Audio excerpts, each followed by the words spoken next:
let's start first with the Harry and Meghan Markle deal. I mean, obviously, obviously the royal family has, kind of a tailored and very tailored and very, PC response to all of this stuff.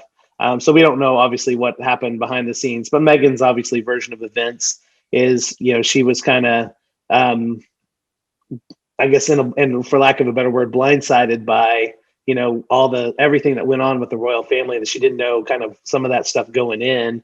And then, things were said to her when, when she was pregnant with their first child, that, hey, is this baby going to look different than all the other royals? It's going to be more Is dark. It's going to be obviously a little too dark.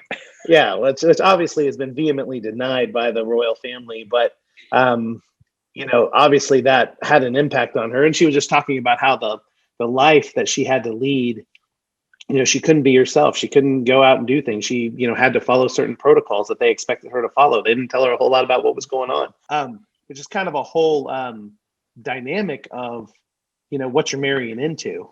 So I think, as kind of Oprah put it in the, and I'm not a huge fan of Oprah, but she did put it pretty well when she was asking the questions in the interview. Just the book club. You're just a fan of the book club. No, just that, you don't just marry a person, you marry their family too. Yeah. And so, that's kind of, what she married into, and, kind of how that kind of impacted everything. And obviously it had a negative impact because they're, over here in the States and no longer as part of the royal, official royal family.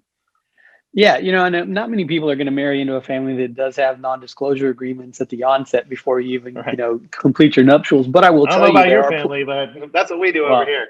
Absolutely, and she stored up, said, "Nope, we're getting married anyways. I'm gonna say what I want." I was like, "Okay, babe, whatever you say."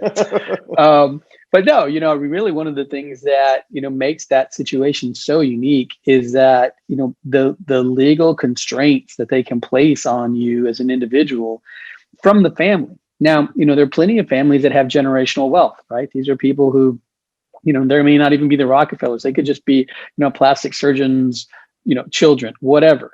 But they're very powerful families, very affluent families throughout this country, throughout this state, that have that kind of desire, the desire to kind of control image, the kind of, control wealth.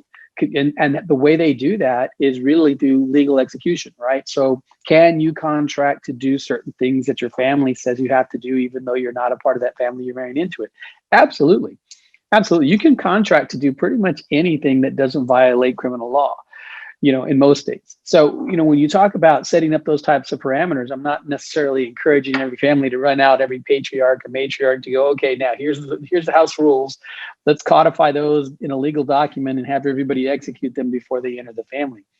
But there are some situations where if you do come from a high profile family, we've obviously represented a few high profile people, athletes and the like, that you want to be able to control kind of the destiny of what could have potentially affect, what's making you money, whether it be a persona, whether it be a business, whether it be, a brand image. And a lot of times it's going to take that kind of document, that kind of legal execution. And the frustration is that I feel Meghan's, pain in that situation, because I find it hard to believe that she stepped into that blindsided. Like, I'm pretty sure, she was a star. She had lawyers. He had lawyers. It's not like she didn't watch his mom and all the damage that happened from the paparazzi chasing her, right, when she passed. All the legal implications, his brother going through suits against papers there in Britain, and so knowing that was kind of the situation, I find it hard to believe that she came in, and it was cold cocked by this legal. I did find it interesting that she retained her U.S. citizenship. I think maybe she thought there was might have been a couple of red flags in the, because if she was going to be a royal and a member of the royal family and marry the prince, to me, that would mean, okay, I got to become a British subject. She did maintain her U.S. citizenship and everything like that. So my guess is that she maybe saw some red flags or saw something she wasn't completely kosher with or whatever. But I mean, obviously that's speculation on my part, but sure. Makes sense. I think it's more likely that Harry just wanted out. Honestly, this was the wild child of the royal family. He was like, I ain't ever going to be prince. I'm second in line. My older brother's going to get it. So I want to party. I want to chase tails. I think he was I want to do what I want to do. I think he was 14th in line or something, I want to say, because it goes through William's side of the family and his kids, and I think he's way down the pecking order. Yeah, so I think he was just kind of like, just let me loose, just let me live my life. And they were like, no, see, like being a part of this group and getting, being on the royal teat means Right. that you're going to comply. And I think Meghan was kind of like, an influence that said like, I've never had to live this way and it's stupid. I Yeah, and I don't have mean, to comply. I got my own yeah, money. I got my own yeah, freedom, it's my a own modern life. world. I have my own career. I don't have to freaking put up with this old lady telling me what to do. And it's not like or the old lady's surrogates. right. And so, I feel like, those kind of constraints obviously have led to them I mean, I watched The feeling to Crown. try I to know create what's their up, own life. right? Right. Yeah. Who doesn't? But yeah, I mean, the legal documentation, the legal restrictions that can be put in place to kind of curtail activity, to curtail personal freedoms, to curtail your ability to discuss family matters. Now, that's one of the things I would tell you. I represented a very affluent international family. And I do recall that part of a prenuptial agreement that we did have a non-disclosure about not only what transpired between husband and wife, but what transpired between husband's family and wife. Husband family, his family was kind of big manufacturing in Mexico, but he was a U.S. citizen and they were living in the States, and so there was just a lot of like, he was like, you're not going to talk about any of the family business, trade secrets, whatever that may be.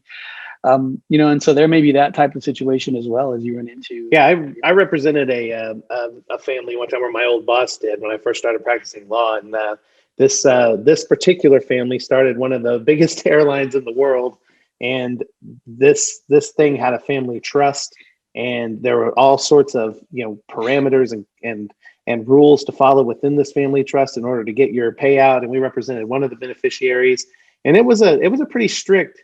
And now brings up a good point. It's like a lot of these very, very well-to-do families have family trusts. So if you're marrying into a fortune, you may not be necessarily marrying into the fortune. You may just be marrying the person, the individual. The family trust may control everything, and they get a certain amount of payout from the family trust every year, and you're not going to ever become part of the whatever conglomerate fortune there is. You're not going to be a Vanderbilt. Damn it! Right. You're not going to be a Hilton Vanderbilt so bad, or Hilton or whatever, because there's all these. There's a family trust in place, and they lock that money down within the, I guess, for lack of a better word, within the bloodline, so to speak. And the people that marry into the family, obviously they get, they get what the spouse gets and things like that, or they get in that arena, but they don't necessarily get to the whole fortune. So, and like you said, there could be all sorts of rules and strings attached to that money, and you might have to conform yourself a certain way. And if you didn't sign up for that, I mean, that's something that really probably has to be discussed, at least before the marriage, right? Absolutely. I tell clients all the time who come in and they want to control wealth. I call it, a dead man's hand, right? You want to control wealth from the grave. You're gone, but you're still pulling the strings. And you can do that. You can set up a trust. You can do it through a will. You can do it through the combination thereof, and how you set up and establish your assets. You can say, hey, these are the things that I want my family to do or not do. And so long as they're compliant, then the money will continue to rain down. But the second that they're not, then it's gone. It's like, water in the desert. It just evaporates. And yeah, that's what I kind of took away from the Meghan Markle and Prince Harry interview, was that, okay, once you officially want to step out of the royal family limelight and take a step back, then money stops, because you're no longer part of the royal family. If you're not going to accept the responsibilities of going to the ribbon cuttings and the speeches and the charity events and all that kind of stuff, and represent the family, then you're out the door. And so basically Prince Harry gets cut off, and the only money he has left is what he gets from I guess what he got from his mother's estate. Yeah, which is obviously, I mean, her estate was fairly substantial as well. He's not hurting for money, but I did see that he took a job, so I was like, hey, wow, it's got to be weird for him. Although this guy, like Harry's been out there, he's been in the military, he's been fighting stuff. He's he's kind of a worker bee. So he seems like the most realistic. And honestly, I think that what I got most out of that interview that I'd never seen before, at least, I'm not a big royal watcher, but watching that interview, he was very candid. I mean, in a way that I really don't see most celebrities, or especially like royal family members, talk about, emotional vulnerability emotional issues, financial issues, the impact of like inner family relations.